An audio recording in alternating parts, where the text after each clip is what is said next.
Canada and the Architecture of Inherited Authority. Episode 7, The Stress Test of Sovereignty. By 1947, the constitutional structure of Canada appeared fully mature on the surface. A functioning parliamentary system, a defined federal order, and an established executive office operating under the Crown. But this moment is not stability. It was a stress test of whether the system's original legal architecture still held together after the shift that occurred in 1931.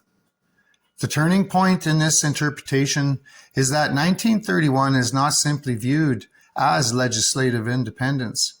It is viewed as the point where the British North America Act 1867 may have lost its original operating conditions. The argument is based on the structure of the Act itself. It was designed around an executive system embedded in imperial continuity, with the Governor-General acting as the central executive authority under Crown appointment. That structure depended on a chain of imperial legitimacy expressed through Crown instruments and the legal classification of the dominions. The Statute of Westminster, 1931, is more than an expansion of autonomy. It is a constitutional break in the dependency structure that the 1867 Act was built upon. If the Act functioned through an imperial executive chain and that chain was legally reclassified or removed in terms of parliamentary oversight and constitutional dependence, then the operational design of the 1867 system is argued to have been fundamentally altered. So, the Governor-General's role, originally embedded as an imperial executive instrument, no longer operated under the same legal foundation that gave it its original constitutional force. This is where the core claims emerge. The system continues to function, but its original operating design is no longer intact in the way it was structured in 1867. Instead, it continues through reinterpretation and administrative adaptation. By the time we reach 1947, this unresolved structural tension becomes critical. At this stage, the Crown is represented by George VI, and the Canadian government is led by Prime Minister William Lyon Mackenzie King. New letters patent are issued to redefine the role of the Governor-General, formally presenting the office as the domestic representative of the Crown rather than an imperial intermediary. On the surface, this appears as modernization, but it becomes something more sensitive. A reauthorization of the executive office after the original constitutional dependency structure has already been called into question by the events of 1931. This is the key point.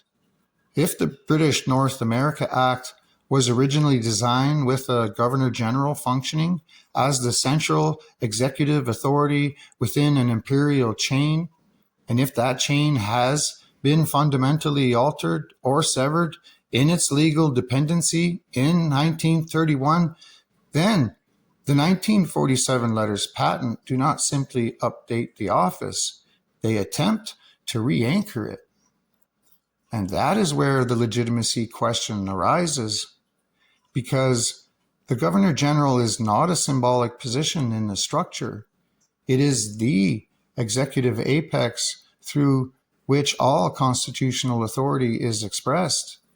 If the authority of that office depends on continuity of the original legal chain, then any break or even reinterpretation of that chain raises the question of whether subsequent instruments properly reestablish authority or merely assume it. The 1947 letters patent are therefore not neutral administrative documents. they are treated as a critical redefinition of executive authority at a moment when the original constitutional design is already considered to have been destabilized by 1931. The concern raised is that the office is being reissued under a domestic legal framework without a clear restoration of the original imperial authorization structure that previously grounded it. This is where the perception of invalidity enters the argument.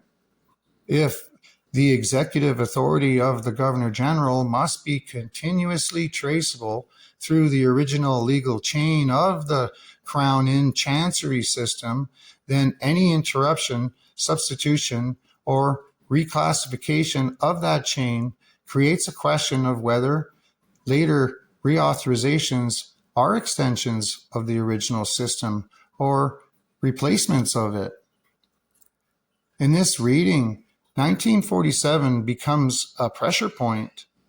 Either the system successfully continues uninterrupted through legal continuity, or it transitions into a new form of authority that no longer matches the original constitutional architecture it claims to extend. What makes this moment critical is that the system itself does not visibly stop. It continues to function, govern, and operate, but continuity of function is not the same as continuity of foundation, and the foundation is what is being questioned. The real issue is not whether the office of the Governor General continued after 1947. The deeper question is whether the authority of that office still flows from the same legal foundation established in 1867, or whether it was effectively reissued within a reconstructed constitutional framework following the shift identified in 1931. This question becomes more pressing when specific irregularities are considered. Key letters patent of authority were not signed directly by the Crown. The King was a monarch and operated as a constitutional figure rather than an independent sovereign authority. And the absence of the Great Seal of the realm raises further uncertainty about whether formal instruments of delegation retain their original legal force. These are not minor procedural details. They go directly to the validity of the chain of authority itself. If the continuity of that chain cannot be clearly demonstrated, then the system cannot be assumed to be unchanged. Instead, it must be examined as a structure potentially operating on reconstituted executive authority, where legitimacy depends not on appearances of continuity, but on whether the original legal foundation was ever properly preserved or restored after being altered. This is the fracture point.